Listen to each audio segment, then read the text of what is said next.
ជាមួយជំរាបសួរលោកអ៊ំមីងបងប្អូនបាទអញ្ជើញមកពីខេត្តឆ្ងាយដូច6ខេត្តដែលត្រូវជាគ្រួសាររបស់យោធិនទាំង18នាក់ដែលនៅជាប់ឃុំ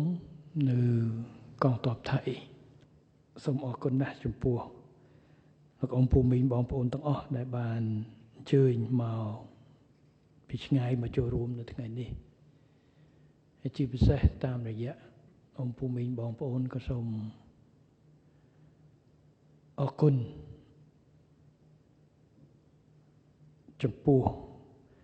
វីរៈកងទ័ពរបស់យើងទាំង18រូបដែលបានបំពេញភារកិច្ចយ៉ាងអង្អាចក្លាហាននៅក្នុងការការពារទឹកដីរបស់យើងក្នុងពេលវិយុទ្ធកន្លងទៅថ្ងៃនេះជាថ្ងៃបិណ្ឌ12តាមពិតថ្ងៃប្រជុំបិណ្ឌជាឱកាសដែលជួបជុំគ្រួសារហើយយើងក៏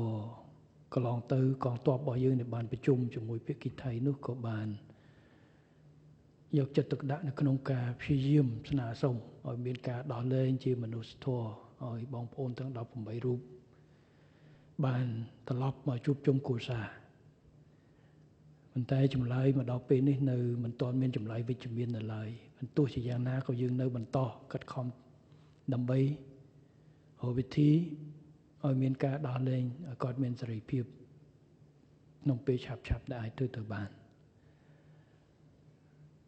ខ្ញុំដឹងថាទឹកចិត្តគ្រួសារមានការព្រួយបារម្ភចំពោះប្តីចំពោះកូនចំពោះគូតដឹង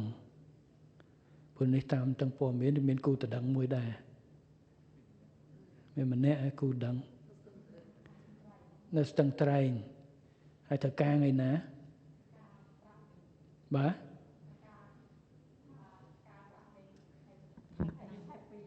ខែ1ខែ2នេះពីណា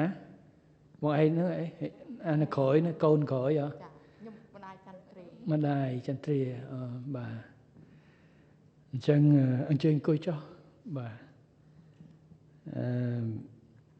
ចំពោះការជួបជុំនេះយើងសង្ឃឹមថានឹងបាន